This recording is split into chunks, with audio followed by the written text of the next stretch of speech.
Nah ini yang kalau Anies mampu seperti itu gitu ya, maka dia sangat kompetitif menurut saya, menganalogikan gitu ya, kebutuhan masyarakat ada pada dirinya. Dirinya adalah ya masyarakat itu sendiri. Dan itu kan kehebatan Pak Jokowi. Jadi pemimpin yang diharapkan orang Indonesia itu yang bisa menimbulkan harmoni sebetulnya. Menciptakan harmoni di tengah masyarakat. Bukan menciptakan konflik, bukan. Nggak suka. Orang marah-marah memimpin tuh nggak suka sebetulnya. Ya kalau menurut saya selama memimpin Jakarta kemarin, dia sama sekali tidak termasuk sosok yang suka konflik. Gitu. Sosok yang berang-berang kan tidak juga kan gitu.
Bu, Iya, ini bagus ya. Jadi menurut saya memang dalam konteks itu mengapa kalau calonnya Jawa itu masih diperhitungkan gitu ya. Dalam arti kok mendapatkan istilahnya itu apa ya? Mendapatkan banyak dukungan ya karena memang penduduk Jawa banyak kan itu.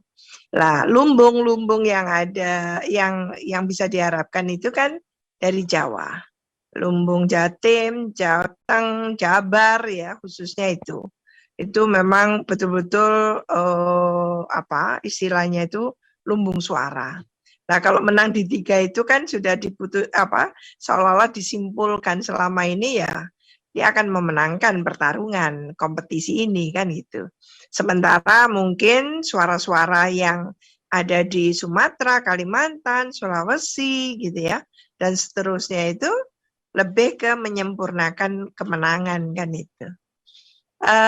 Saya melihat asal muasal dan sebagainya itu menjadi tidak terlalu dipertimbangkan ya ketika sosok calon gitu ya mampu menganalogikan dirinya dengan tentunya pemilih voters gitu ya. Jadi ketika voters itu seolah-olah mendapatkan semacam kepastian. Jadi politik ini kan is a matter of apa ya? Apakah ini promising, apakah ini convincing kan gitu. Memberikan satu keyakinan, memberikan satu prospek gitu ya. Memberikan satu apa ya? Kepastian nantinya bahwa kepemimpinannya bagus lah. Itu kemampuan mentransfer, menganalogikan diri dengan yang dipilih, yang dipimpin nanti itu, yang itu memang talenta kepiawaian seseorang kan gitu. Nah ini yang kalau Anies mampu seperti itu gitu ya, maka dia sangat kompetitif menurut saya, menganalogikan gitu ya kebutuhan masyarakat ada pada dirinya. Dirinya adalah ya masyarakat itu sendiri. Dan itu kan kehebatan Pak Jokowi, menganalogikan dirinya dengan sebagian besar pemilih yang akan menggunakan hak pilihnya untuk di pilpres kan itu, sehingga digandrungi, disukai kan gitu. Iya. Nah ini yang tidak perkaranya, bahkan saya melihat sama-sama dari etnis lain, dia ada di tengah-tengah masyarakat voters yang Muslim, tapi dia bisa dipilih. Kenapa ini kan? Nah, mengapa DKI Jakarta kok tidak kan gitu? Di tempat lain bisa. Oh ini, jadi sebetulnya masyarakat Indonesia ini benar, Pancasila itu benar, menjadi ininya gitu loh, apa istilahnya, menjadi way of life-nya, menjadi landasannya, karena memang keaslian orang Indonesia ya seperti itu, pola hidup berdampingan secara damai. Dia kalau tidak mengancam ya tidak ada masalah, apalagi gitu ya, bahkan mampu gitu ya, menjadikan dirinya itu ya mewakili gitu ya sebagian besar masyarakat tadi, maka kepilih. Di Kalimantan kan seperti itu. Secara agama mungkin beda, mungkin etnisitasnya juga bukan asli, kalau dianggap mungkin ini bukan asli gitu, tapi kepilih kan gitu. Jadi sebetulnya pemilih Indonesia itu ini apa ya, memiliki kesadaran yang tinggi gitu ya, pemahaman yang juga cukup tinggi sebetulnya. Orang ini proper, orang ini oke untuk menjadi pemimpin, untuk menjadi penguasa kan gitu. Jadi bukan karena oh dia lain agama langsung coret, enggak juga sebetulnya. Tapi kalau yang bersangkutan itu katakan Anies, dia besar di Jogja katakan gitu.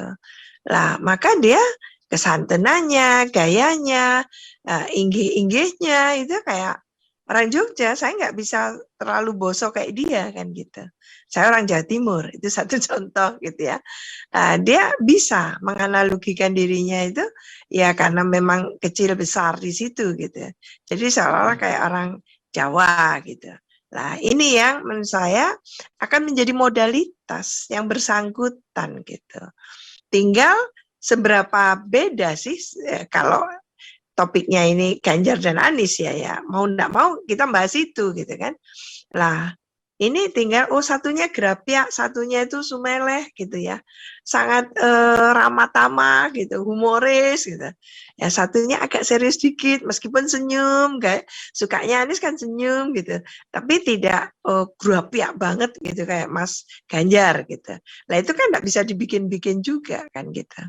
Nah tapi satu hal, dia santun, dia punya keadaban kan gitu. Ya karena gayanya kayak guru kan gitu. Nah itu juga modalitas kalau menurut saya. Jadi pemimpin yang diharapkan orang Indonesia itu yang bisa menimbulkan harmoni sebetulnya, menciptakan harmoni di tengah masyarakat, bukan menciptakan konflik, bukan. Nggak suka. Orang marah-marah memimpin tuh nggak suka sebetulnya. Orang Indonesia nggak suka. Senang yang bisa menjaga harmoni, bagaimana menghadirkan satu kedamaian gitu ya, mengajak bersama gitu. Nah itu yang disukai sebetulnya oleh masyarakat lah. Ya kalau menurut saya selama memimpin Jakarta kemarin, dia sama sekali tidak termasuk sosok yang suka konflik gitu. Sosok yang berang-berang kan tidak juga kan gitu. Nah ini juga modalitas tentunya bagi Anies untuk mengatakan kepada daerah-daerah lain yang tidak seperti di DKI Jakarta, yang mungkin tidak mengalami seperti kita warga masyarakat di Jakarta ini, ya dia bisa mengatakan itu gitu. Jadi empirik bisa menunjukkan itu. Relatif damai Jakarta kan gitu, tidak hiruk pikuk, tidak gaduh kan gitu. Ya, kalaupun dia dicerca atau dicecer maksudnya, ditanya terus oleh DPRD, dia akan lakukan jawaban-jawaban itu dengan baik, tidak ngumpat-ngumpat kan gitu. Nah itu ya tentu achievement tersendiri kalau menurut saya, yang berkaitan dengan leadership tadi itu. Jadi kepemimpinan itu sangat penting ya dalam hal ini, dan itu yang mungkin kalau ditarik ke atas lagi itu bagaimana mengaurakan statementship dari masing-masing itu. Lah Indonesia dalam banyak hal mungkin kompetisi daya saing yang kedodoran saat ini gitu ya, bagaimana pengakuan internasional kepada kita dan sebagainya. Meskipun tidak jelek sekali kan kita ingin Indonesia ini dibanggakan gitu ya. Waktu kita menyaksikan Bung Karno sangat dibanggakan oleh internasional, kita ingin ada seperti itu lagi kan gitu. Bagaimana meyakinkan Indonesia di dunia internasional sehingga mereka juga mengakui Indonesia gitu ya. Bukan karena korupsinya yang terkenal kan gitu. Nah itu juga menjadi tentunya prasyarat bagi kita untuk menyongsong pemilu 2024 ini agar calon pemimpin yang kita gadang-gadang ini adalah yang betul-betul qualified gitu loh. Jadi bisa dikompetisikan dengan substansi yang memang berkualitas kan gitu. Itu mungkin